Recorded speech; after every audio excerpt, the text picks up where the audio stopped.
2025-2026 Devil Magic Award goes to the Chicago Bears. It has to. It genuinely has to. It's one of those things where every single game, you're like, are they good? I guess.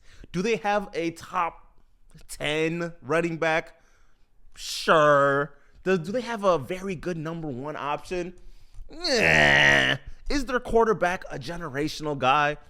Yeah. Is the O-line good? Yes, they are. Yes, they are. And honestly, I feel like that needs to be drilled into more GM's head. Forget everything.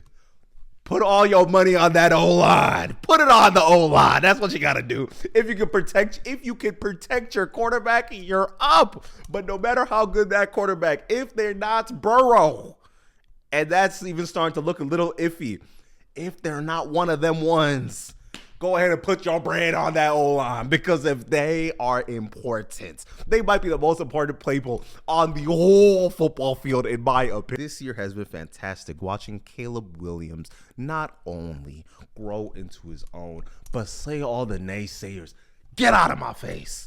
I will have painted nails. I will be drinking matcha. I will be going around here with the type of fervor of a guy that's already been here, even though he's never been nowhere.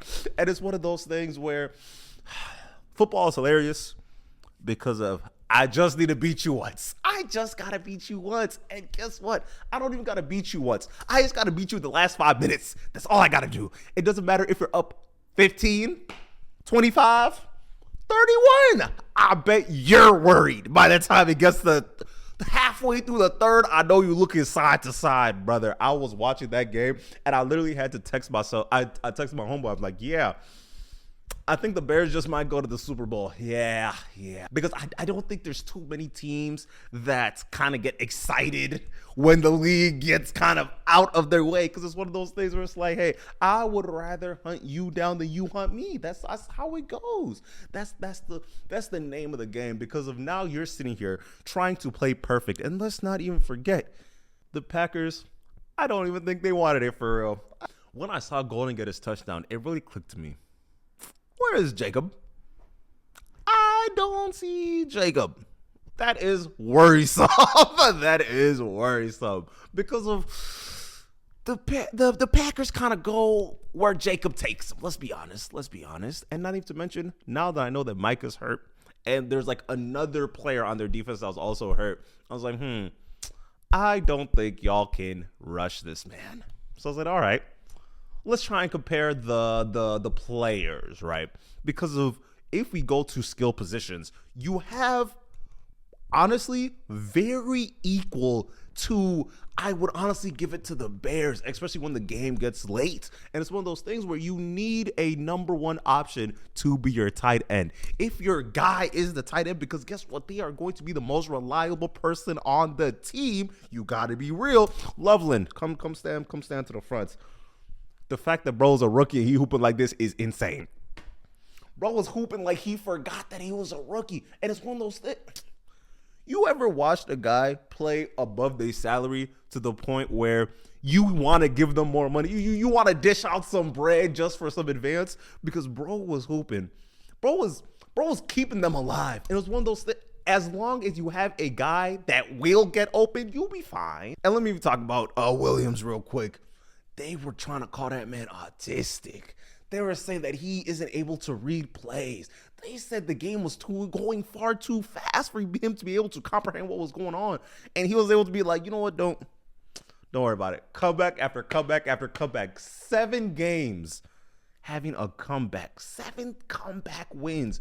Some people don't go their whole career without getting 7 comeback wins like it's nothing. Oh, and honestly, my favorite part of the game was watching how everybody in the stands just start like looking at each other like, oh, we're gonna beat these guys. We're actually gonna win. Honestly, I'm so shocked that the Bears season has went the way it has, because you're telling me y'all won? Y'all won the NF, bro. Y'all won the North. And the crazy part, once the season started, I was like, oh yeah, Lions is making it. Vikings are better than the Bears. It's gonna go Lions, then it's gonna go Green Bay, then it's gonna go Vikings, then it's gonna go Bears. And you're telling me y'all would have just flip that all around, just flip that all around to the point where the Bears look like the objective best team in the bracket, bro. My favorite part was I was texting some people that's in Chicago right now, and I'm like, oh, how y'all feeling? Do y'all think y'all gonna win this? And everyone just was like, just wait. Everybody just wait and watch. And then as the game goes on, he's like, oh, that's a touchdown. That's another touchdown. Oh, another touchdown. Tie game. Oh, they're up. And it's one of those things, once you get hunted down and they timely take the lead, it's like, oh yeah, now I have to start doing some extra stuff. I have to get every single yard back. I just have to. That's the only way that I'm going to be even able to catch up to this team. And then you start making mistakes. You start making a lot of mistakes.